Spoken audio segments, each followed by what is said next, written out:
fucking dock! This dock is mine, not yours! I own this!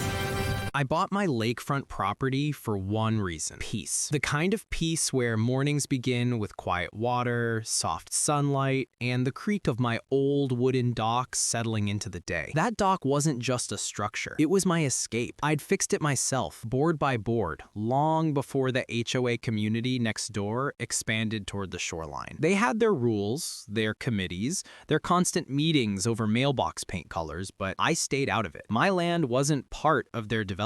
And honestly, that was the best part. For months, life stayed beautifully calm. No drama, no noise, no interference. I didn't know my dock was about to attract the HOA's biggest storm, Karen herself. The first time I saw her, she was power walking down my shoreline like she owned the lake. Clipboard tucked under her arm, sunglasses pushed to the tip of her nose, and that unmistakable "I'm in charge" stride. Karen. I didn't know her name yet, but the energy was obvious. She stopped at the edge of my dock, tapped her pen, and began writing something like a health inspector preparing to shut down a restaurant. Then, without even introducing herself, she announced, "This dock is not in compliance with HOA lake guidelines." I blinked. "I'm not in your HOA." Karen gave a tight smile. "The water is community regulated. That makes this a shared structure." Before I could respond, she started snapping photos. Every angle, every board, muttering about formal notices and mandatory corrections. That's when I knew this wasn't a casual misunderstanding. This was a storm rolling in. Karen didn't ease into her campaign. She launched it like a full military operation. The very next morning, I stepped outside to find her standing on my dock, lawn chair unfolded, cooler beside her, sunglasses on, like she was settling in for a lakeside vacation. "What are you doing?" I asked. "Enjoying our community dock," she replied without shame. "Since you don't understand the rules, I'll demonstrate proper use." I felt my jaw tighten. "It's not community property. It's literally on my deed." She shrugged. "The HOA will decide, not you." 2 days later, an official letter appeared in my mailbox. According to a concerned member,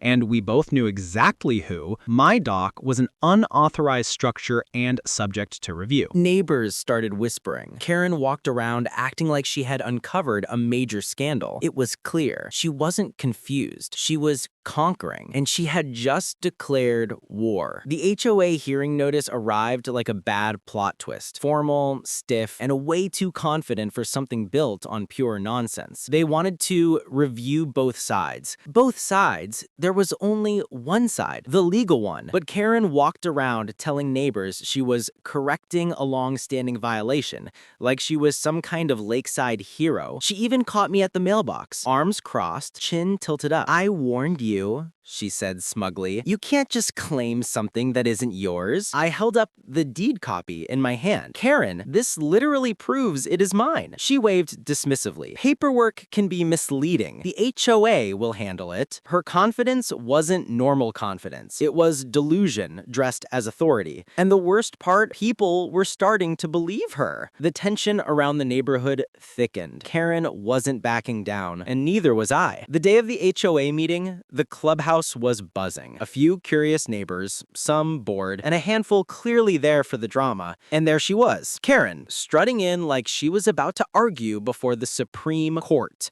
Binder in hand, sticky notes sticking out like flags on a battlefield. When it was her turn, she stood tall, voice loud, and declared, "This dock is an extension of the lake. The HOA maintains the water, so this dock is community property." One board member raised an eyebrow. "Do you have legal documents to support that?" Karen flipped through her papers, a smile painted across her face. "Guidelines, policies, common sense." Then it was my turn. I placed the deed, the parcel map, and the 1984 survey on the table like evidence in a courtroom drama. I explained, calmly but firmly, how the dock predated the HOA and had been recognized as part of my lot for decades. Karen's smirk faltered. Her confidence was slipping, and the first crack in her armor appeared. Karen didn't give up. 2 weeks later, a notice from a mediation office arrived. She had hired an attorney and was now pursuing a claim claim that the dock illegally occupied community lake access. I stared at the paper, disbelief creeping in. She was really doing this. I called Mark, my attorney, a seasoned pro with over 30 years of experience in property disputes. We went over everything: deeds, parcel maps, old survey photos, even satellite images. Mark shook his head. This is one of the weakest claims I've ever seen, but since she filed, we'll have to respond formally. Meanwhile, Karen's antics escalated. Notes taped to my fence. Stop trespassing on HOA property. Photos of me stepping onto my dock. One night, I caught her measuring the boards with a tape measure. This is evidence. She snapped. Little did she know, the real ace in the hole was a yellowed original survey from 1984. Proof that the dock was unmistakably part of my property. Her case was about to collapse spectacularly. The courtroom was small, almost intimate. Just a judge, two attorneys, and a few neighbors who came for entertainment. Karen walked in like she owned the place. Blazer crisp, binder empire in hand, chin lifted in triumph. She gave me a smug smile, convinced victory was hers. The judge began. "We're here to determine property rights concerning a residential dock." Karen's attorney went first, arguing that the lake was community property and therefore all structures attached to it fell under HOA rules. The judge listened, expressionless, barely blinking. Then Mark presented our case. He placed the deed, parcel map, and the original 1984 survey gently on the judge's bench, like laying a crown jewel. This dock predates the HOA. It has always belonged to the homeowner, recognized by the county for decades. Karen's confident smirk faltered. She interjected, claiming the survey was outdated. The judge looked over his glasses. Boundary lines do not change. HOA rules do not override property ownership law. Karen's face turned pale. Her arguments crumbled. And just like that, the tide had turned. The verdict was clear. The judge ruled the dock belonged to me. The HOA had no jurisdiction, and Karen's repeated interference counted as harassment. Then came the kicker. She was ordered to issue a written and verbal apology at the next HOA meeting. 2 weeks later, she stood in front of the entire neighborhood, face red, voice shaky. "I apologize for my misunderstanding and any inconvenience caused," she stammered. A few neighbors had to look away, barely holding back laughter. Then she added, "I was wrong. The dock is his property." The words felt like music. Relief washed over me as Karen quietly packed up her binders and left without another word. Peace returned to the lake. Karen avoided me for months, eventually putting her house up for sale. As for me, I kept my dock, my tranquility, and a newfound respect for the power of old paperwork. Neighbors still tease me, but one thing is certain: never let anyone steal what's yours. Living by the lake had always been my dream, and now it felt untouched again. The dock, my little sanctuary, remained exactly where it belonged. My property, my peace. Neighbors still chuckle about Karen's antics, sharing whispers of her delusion,